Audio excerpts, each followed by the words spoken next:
জীবন যেন বহতা নদীর মতো, চলার পথে কত বাঁক মোহনা শত, আছে আরো দ্বন্দ্ব আলো আধারের, বেছে নিতে হবে তাই পথ আমাদের। আসসালামু আলাইকুম প্রিয় দর্শক, আপনারা যারা দেশে আছেন প্রবাসে, সবাইকে জানাই অনেক অনেক প্রীতি ও শুভেচ্ছা। শুরু হলো অ্যান্টিবায়োজিত এবং লাভ হলো নিবেদিত টক শো আলোকপাত। আমাদের আজকের বিষয় ওষুধের লক্ষ্য এবং বাস্তবায়ন। আপনাদের সাথে আছি আমি জয়নুল আবেদিন আজাদ। আর আজকে আমাদের মাঝে অতিথি হিসেবে উপস্থিত আছেন মাহফুজুর রহমান চৌধুরী, নির্বাহী পরিচালক, মুসলিম এইড বাংলাদেশ। আসসালামু আলাইকুম রহমতুল্লাহ। প্রিয় দর্শক, আমরা গত পর্বেও ওষুধ নিয়ে কিছু কথা বলেছি। আমরা বলেছি সহজভাবে ওষুধের পরিচয় দিতে গেলে বলতে হয় ওষুধ হলো ফসলের জাকাত। বাংলাদেশ কৃষি ভিত্তিক দেশ, অধিকাংশ মানুষ গ্রাম বাংলায় বসবাস করেন, তারা কৃষিকাজের সাথে জড়িত। কিন্তু কৃষির সাথে ওষুধ যেভাবে যুক্ত থাকার কথা ছিল সেভাবে যুক্ত নেই। এর ফলে আমরা যে কেয়ারিং সোসাইটির কথা বলি, দরদি সমাজের কথা বলি, সেটা সেভাবে পরিগঠিত হতে পারেনি। ওষুধের কল্যাণে সমাজে যে সংহতি, যে ভ্রাতৃত্ববোধ সৃষ্টি হওয়ার কথা ছিল, সেটা সেভাবে হতে পারেনি। কারণ ওষুধ মানুষকে শুধু লোভ মুক্ত করে না, ওষুধ মানুষকে পরিশীলিত করে, পরিশুদ্ধ করে, মানুষকে দরদি চেতনায় উদ্বুদ্ধ করে। এই প্রেক্ষাপটে আজকে আমরা আলোচনা করতে চাইব ওষুধ কী, ওষুধের লক্ষ্য কী, এবং সেই লক্ষ্যে পৌঁছতে গেলে এর বাস্তবায়ন পদ্ধতি কী হবে, প্রায়োগিক যে বিষয়গুলো আছে, মাত্রাগুলো আছে, সেটা কিভাবে বিন্যস্ত হবে। শুরুতেই মাহফুজুর রহমান চৌধুরী, আপনার কাছে জানতে চাইব, আপনি তো এখন সমাজসেবার কাজ করছেন, আপনি একসময় বিজ্ঞান নিয়ে কাজ করেছেন এবং কৃষি বিজ্ঞানে আপনার অনেক কাজ আছে আমরা জানি। তো শুরুতে কি আপনি বলবেন ওষুধের লক্ষ্য সম্পর্কে? ধন্যবাদ জনাব আবেদিন আজাদ ভাই। আমরা ওষুধ শব্দটা কি এটা নিয়ে আপনাদের প্রথম পর্বের আলোচনা আমাদের শোনার সৌভাগ্য হয়েছে। আপনাকে এবং বিচারপতি আব্দুর রউফ সাহেবকে ধন্যবাদ জানাবার সুযোগ নিয়েই আমি আমার কথা শুরু করতে চাচ্ছি। প্রথমত এটা ক্লিয়ার যে ওষুধ হচ্ছে জমির ফসলের জাকাত। আমরা জাকাত দিয়ে থাকি সেটা হলো আমাদের পুঞ্জীভূত অর্থবিত্ত, আমাদের স্বর্ণ রৌপ্য সম্পদ, এগুলোর উপর আমরা বাৎসরিক হিসাবে জাকাত দিয়ে থাকি। আর ওষুধের একটা ইম্পর্টেন্ট ইস্যু হচ্ছে, এটা হচ্ছে ফসলের সাইকেল, যেটা বাৎসরিক নয়, এটা ক্যালেন্ডার ইয়ার হওয়ার ব্যাপার না। একটি জমিতে 3টি ফসল হলে 3টি ফসলের ওষুধ হতে পারে, প্রতিটা ফসলেরই ওষুধ হবে, এটা একটা ডিফারেন্স। আর আরেকটা কথা থেকে যায় যে আমি আমার সারা বছরের জাকাত দিয়েছি, তারপরও কি আমি ওষুধ আদায় করতে হবে? এই প্রশ্নটার একটা সহজ উত্তর হচ্ছে, আমি সারা বছরের যে আয় দিচ্ছি, আয়ের উপর, উদ্বৃত্ত সম্পদের উপর জাকাত দিচ্ছি, সেটার চ্যাপ্টারটা ওই জায়গায় আছে।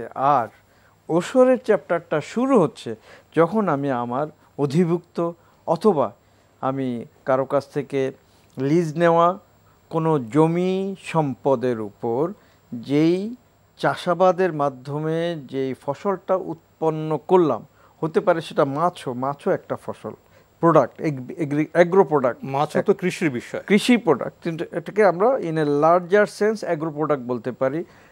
সে একসাথে আমাদের জমি বা পুকুর বা জলাশয় থেকে যা উৎপন্ন হচ্ছে, আমি সেই উৎপন্নের উপর আমার যে বিধান আছে সেই বিধান অনুযায়ী আমরা তাদেরকে আমাদের গরিব দুঃখী নিডি যারা আছে, যারা জাকাত পাওয়ার যোগ্য, তারাই আবার ওসর পাওয়ার যোগ্য, তাদেরকে আমরা তাৎক্ষণিকভাবে সেটা আদায় করব। আল্লাহ কিন্তু বলেছেন এটা আমার হক। তাহলে আল্লাহর হকটা আমরা কাকে দিচ্ছি?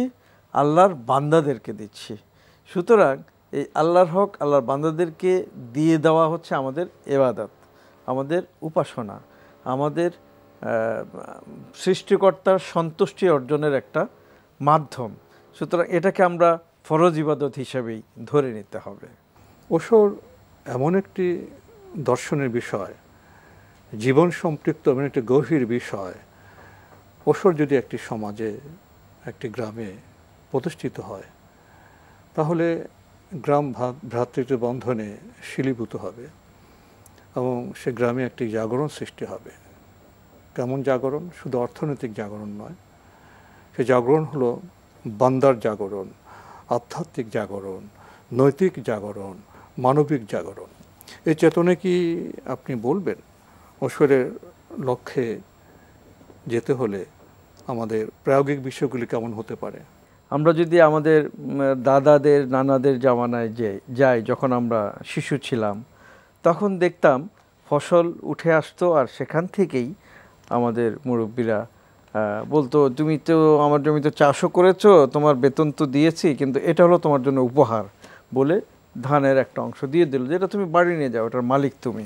কোথাও গরিব আত্মীয় আছে, গরিব প্রতিবেশী, এটা গেল প্রথম পর্যায়ে।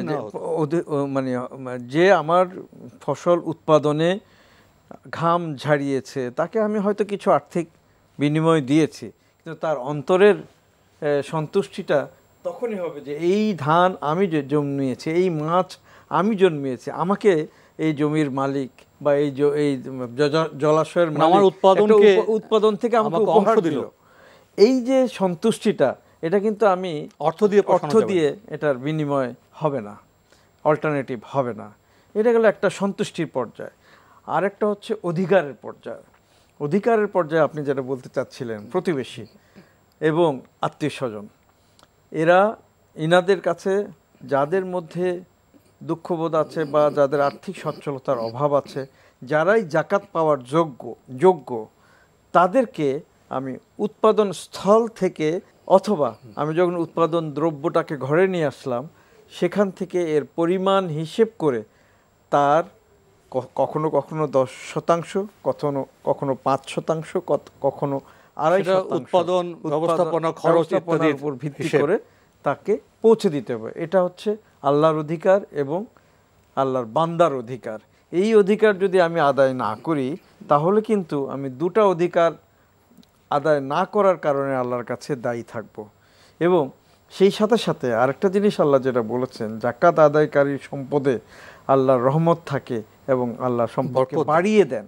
এই বাড়িয়ে দেওয়া এবং রহমত হওয়া, এই দুটা থেকে আমরা মাহরুম হব, আর সেই সাথে সাথে আমরা গুনার অংশীদার হব।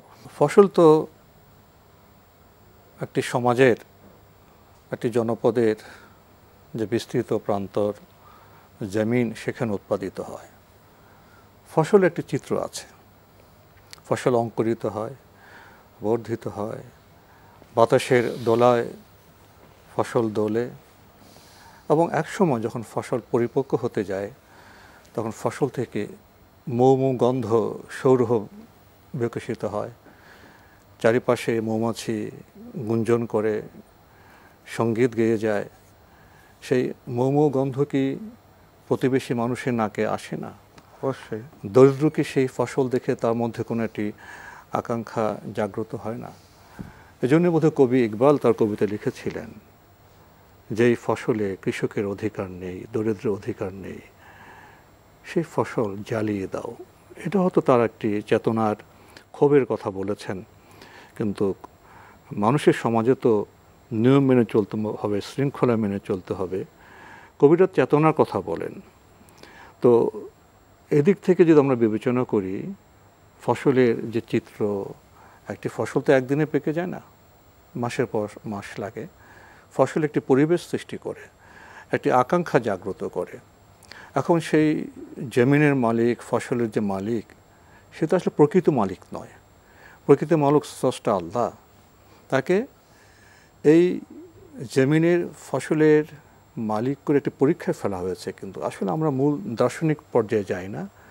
আমাদের চারিপাশে আল্লাহর যে নেয়ামত, ভোগ বিলাসের যে সামগ্রী, এটা কি আসলেই ভোগ বিলাসের সামগ্রী না এটা পরীক্ষার সামগ্রী?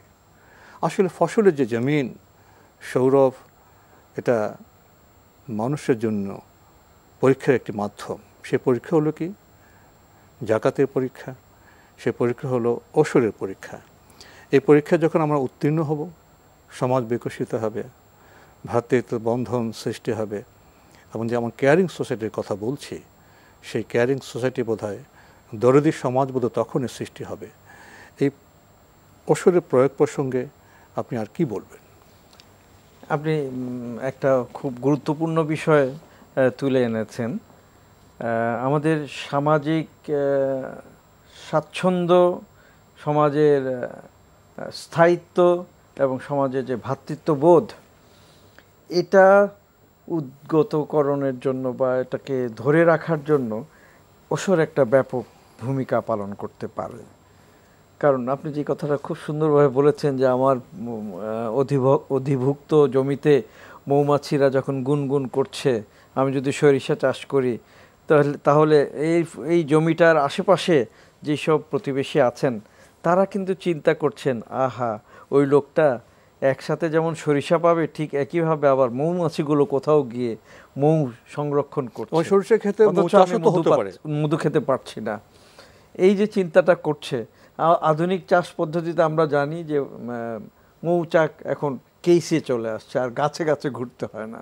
তা আমি যদি আমার ওই ফসলের ভূমিতে মৌচাষও করি, সাথে সাথে আমি ওই যে তার পাশেই, আমার জমির পাশেই যেই ভদ্রলোক, মানে যে পরিবারটি চিন্তা করে যে আমার তো মধু খাওয়ার সামর্থ্য নেই, তাকে যদি আমি এইখান থেকে তার পরিবারকে খাওয়ানোর জন্য, সন্তুষ্টির জন্য আমার মধু তাকে দেই, তার পরিবার তো মানে তাদের যে মনের ভিতরে যে ক্ষোভ বা দুঃখ চেতনা বোধ, এটা মিটে গেল। এটা গেল সামাজিক একটা ইম্প্যাক্ট। আর আমাদের আধ্যাত্মিক ইম্প্যাক্ট যেটা, সেটা হলো আল্লাহ বলেই দিচ্ছেন তোমার সম্পদে গরিব, দুঃখী এবং অভাবীদের অধিকার আছে। এই দুইটাই আমরা বাস্তবায়ন করতে পারছি। এখন আমরা বাস্তবায়ন প্রসঙ্গে যেতে চাইব। বাস্তবায়ন প্রসঙ্গে অনেকগুলো বিষয় এসে যায়, যেমন ফসলের জমিতে মৎস্য চাষ হলে তার কি অবস্থা হবে, চা তামাকের ক্ষেত্রে ওশরের হুকুম কি হবে, তারপর ঋণগ্রস্ত ক্ষুদ্র চাষি বা অন্যরা কি ওশর থেকে উপকৃত হবে, সংকটে দুর্ভিক্ষে ওশর কি আমাদের অবদান রাখতে পারে, এই বিষয়গুলো সম্পর্কে যদি আপনি আলোচনা শুরু করেন। ধন্যবাদ।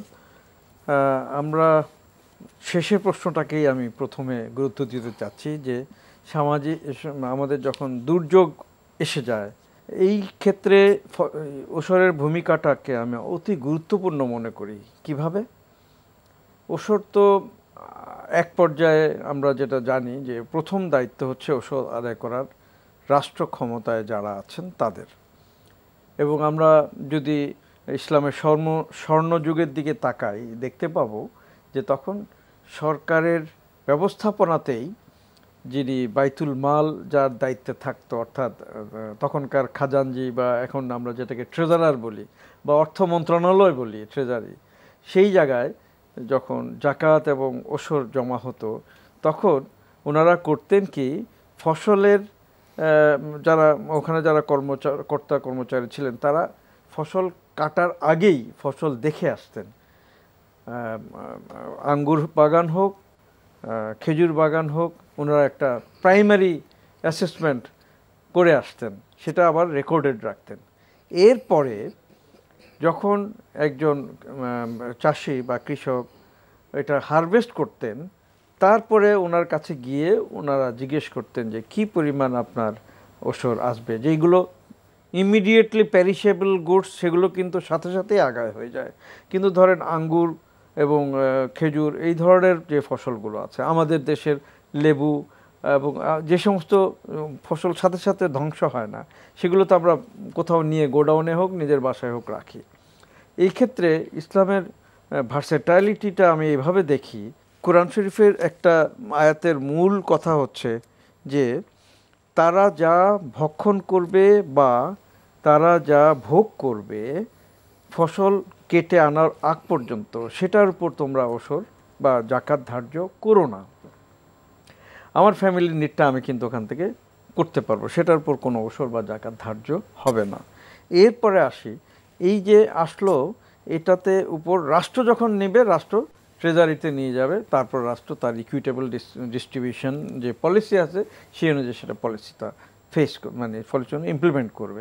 এই জায়গাটায় যদি আমি আসি, তাহলে দেখতে পাচ্ছি যখন আমরা ইসুফ আলাইহিসসালামের সময়কার কাহিনী জানি যে উনি বলেছিলেন 7 বছর খুব উৎপাদন হবে, এর পরবর্তী 7 বছর উৎপাদন হবে না। সেই অনুযায়ী তৎকালীন রাজা সেই অনুযায়ী স্টক করেছিলেন এবং পরবর্তীতে একটা ম্যানেজমেন্ট ছিল, ব্যবস্থাপনা ছিল। এটা হলো যে ক্রাইসিস ম্যানেজমেন্ট পলিসি করে ফেলেছেন ওনারা তখন। আমরা আধুনিক যুগে ক্রাইসিস ম্যানেজমেন্ট বলি। তাহলে আমরা যদি রাষ্ট্রযন্ত্রের মাধ্যমে এটা আদায় হতো, কিন্তু রাষ্ট্রযন্ত্রকে এখানে একটা কমিটমেন্ট করতে হয়, সেটা হলো যে এই বাইতুল মাল বা এই রাষ্ট্রযন্ত্র কর্তৃক আদায়কৃত সম্পদ আমরা কোরআনের নির্দেশিত পন্থায় ব্যবহার করব। এই কমিটমেন্টটা সাহেবে মাল মানে যিনি মালের অধিকারী তাকে কমিট করে। এই পদ্ধতি আমাদের এখানে নাই এখন আমাদের, কিন্তু আমরা এখন ব্যক্তি পর্যায়ে কি করতে পারি, ব্যক্তি পর্যায়েও আমরা আমাদের একটা গ্রামকে যদি টার্গেট করি, তাহলে আমরা যদি হিসেব করে আমরা যদি 10 জন বড় চাষ করে থাকি, আমরা এই 10 জন কিন্তু ওই উপজেলার দারিদ্র্য বিমোচনে একটা ব্যাপক ভূমিকা পালন করতে পারি। এবার আরেকটা প্রশ্ন আপনার আসছে যে মৎস্য চাষের ক্ষেত্রে, মৎস্য চাষের ক্ষেত্রে ফসলের জমিতে যদি মৎস্য চাষ করা হয়, মৎস্য চাষকে আমরা 3টা ভাগে ভাগ করতে পারি। এক হচ্ছে যে প্রাকৃতিক পানি এবং প্রাকৃতিক জমি, সেখানে আমরা ফিশিং করি বা মাছ ধরি, সেটার উপরে যদি আমি সারা বছর ওখানে আমার কোনো মালিকানা না থাকে, ধরছি, খাচ্ছি, বিক্রি করছি, সেটার উপর আমরা উসর আদায় ধার্য করতে পারি না, ওসর ধার্য করতে পারি না। কিন্তু দ্বিতীয় এবং তৃতীয় পর্যায়ে যেটা আছে, নদীতে বাঁধ দিয়েছি, নদীতে খেদা করেছি, লিজ নিয়েছি, লিজের পরে আমি এখানে মাছের পোনা ছাড়ছি অথবা ছাড়ছি না, কিন্তু সেটা যখন বছর শেষে আমার লিজ পিরিয়ড শেষে আমি সেটা হারভেস্ট করছি, তুলে নিচ্ছি, তবে দিঘিতে ওই অবস্থায় আমাকে কিন্তু যদি কৃত্রিম কোনো ব্যবস্থাপনা আমি না করি, আমাকে 10 ভাগ শতকরা ওসর আদায় করে ফেলতে হবে। আর চাষ করলে, আর যদি আমি এর পিছনে বিজ্ঞান ভিত্তিক আরও অনেক পদ্ধতি ব্যবহার করেছি, সার প্রয়োগ করেছি, শ্রমিক নিয়োগ করেছি, সারা মাস সারা বছর খাদ্য বেতন দিয়েছি এবং তা সেখানে ফিশারিজ ম্যানেজমেন্টের যে ব্যাপক কাজগুলো আছে সেগুলো করেছি, সেই ক্ষেত্রে আমাকে 5% ওসর আদায় করতে হবে, 20-এর 1 ভাগ। আর আমরা যদি সুপার ইনসেন্টিভ ফিশ কালচার যেটাকে বলা হয় সেটা করতে যাই, তখন আমার উৎপাদন খরচ অনেক বেড়ে যায়। সেই ক্ষেত্রে কোনো ফকি বলেছেন যে ওই উৎপাদন খরচ যেহেতু বেড়ে গেল অনেক, সেই উৎপাদন খরচটা বাদ দিয়ে মাইনাস করতে হবে, তারপরে ওটা 2.5% আমরা ওসর আদায় করতে হবে। এবং কেউ কেউ বলেন যে আমি এত টাকা খরচ করে এই উৎপাদনটা করলাম, তার উপরেও কি আমি ওসর দেব? এটার উত্তর হচ্ছে সহজ, আমার উৎপাদন খরচ যেমন বাড়ে, আমার উৎপাদনের মাত্রাও কয়েক গুণ বেড়ে যায়। আমি যেই জমিতে ন্যাচারাল পদ্ধতিতে ধরেন 1 মণ মাছ পাবো, সেই জমিতে সেমি ইন্টেন্সিভ করলে 3 থেকে 5 মণ পাবো, আর ইন্টেন্সিভ কালচার করলে, নিবিড় চাষ করলে আমি সেখানে 25 থেকে 30 মণ মাছ। সময়ের একেবারে শেষ প্রান্তে যদি 1 মিনিটে শেষ করতেন, জি প্লিজ, যে বাস্তবায়নের ক্ষেত্রে আর কি করা যায় ওসর বাস্তবায়নের ক্ষেত্রে? ওসর বাস্তবায়নের ক্ষেত্রে আপনি, আমি, আমাদের আজকের সম্মানিত দর্শক শ্রোতা এবং সমাজে যারা গণ্যমান্য ব্যক্তিত্ব আছেন, সবার মাথায় এই জিনিসটা আমরা নিয়ে আসতে হবে যে ওসরটা আমাকে আদায় করতে হবে। আমি যেহেতু এখনও রাষ্ট্রযন্ত্রের মাধ্যমে ওসর আদায়ের মেকানিজম আমাদের দেশে নেই, সুতরাং আমার ওসর আমাকে আদায় করতে হবে এবং সমতাভিত্তিক একটি ভারসাম্যপূর্ণ সমাজ বিনির্মাণে আমি যতটুকু লেখাপড়া করেছি এবং যা প্র্যাকটিস করেছি, তাতে আমার দৃঢ় বিশ্বাস ওসর এবং জাকাতকে যদি আমরা যথাযথভাবে আদায় করি, বাংলাদেশে ব্যাংকিং সিস্টেমে আমরা ইজিলি এখন জানতে পারি কি পরিমাণ সম্পদ আমাদের দেশে পুঞ্জীভূত আছে। ঠিক একইভাবে আমাদের দেশের ফিশারিজ ইনস্টিটিউট এবং বিবিএস ব্যুরো অফ স্ট্যাটিস্টিক্স, তাদের কাছে এই দেশে আমাদের কী পরিমাণ ধান উৎপাদন হচ্ছে, গম হচ্ছে, প্রত্যেকটা ফসলের একটা ডেটা আছে। সেই ডেটা থেকে আমি দীর্ঘায়িত না করে বলতে চাই, সেই ডেটাগুলো আমাকে বলে দিচ্ছে যে আমি যদি এখান থেকে 5% অন অ্যান অ্যাভারেজ আদায় করি ওসর, তাহলে আমাদের দেশের চেহারা পরিবর্তিত হয়ে যাবে। আমাদের দেশে আর একটিও কুঁড়েঘর থাকবে না, আমাদের দেশে আর একজনও হাত পেতে ভিক্ষা করার লোক থাকবে না। মাহফুজুর রহমান চৌধুরী, আপনার কাছ থেকে ওসর প্রসঙ্গে খুবই উদ্দীপনামূলক কথা শুনছিলাম। আরও শোনার ইচ্ছে ছিল, কিন্তু সময় আমাদের আজকে এখানে থামতে বলছে। আমরা সময়ের শৃঙ্খলা মেনে আজকের অনুষ্ঠান এখানে শেষ করছি। মাহফুজুর রহমান চৌধুরী, আপনি কষ্ট করে আমাদের স্টুডিওতে এসেছেন, সময় দিয়েছেন, সেজন্য আপনাকে অনেক ধন্যবাদ। আপনাকেও অনেক ধন্যবাদ। আমরা দেখছিলাম এনটিভি আয়োজিত এবং লাভেলো নিবেদিত অনুষ্ঠান আলোকপাত। আমাদের আজকের বিষয় ছিল ওসরের লক্ষ্য এবং বাস্তবায়ন। সংক্ষিপ্ত সময়ে আমরা ওসরের যে ধর্মীয় দায়িত্ব, মানবিক দায়িত্ব, সে বিষয়টি উপলব্ধি করেছি এবং ওসরের সম্ভাবনা সম্পর্কে আমরা জেনেছি। আমরা যে দরদি সমাজ বিনির্মাণ করতে চাই, আমরা সমৃদ্ধ বাংলাদেশ গড়তে চাই, তার ভিত্তি হতে পারে ওসরের চেতনা, ওসর আদায়।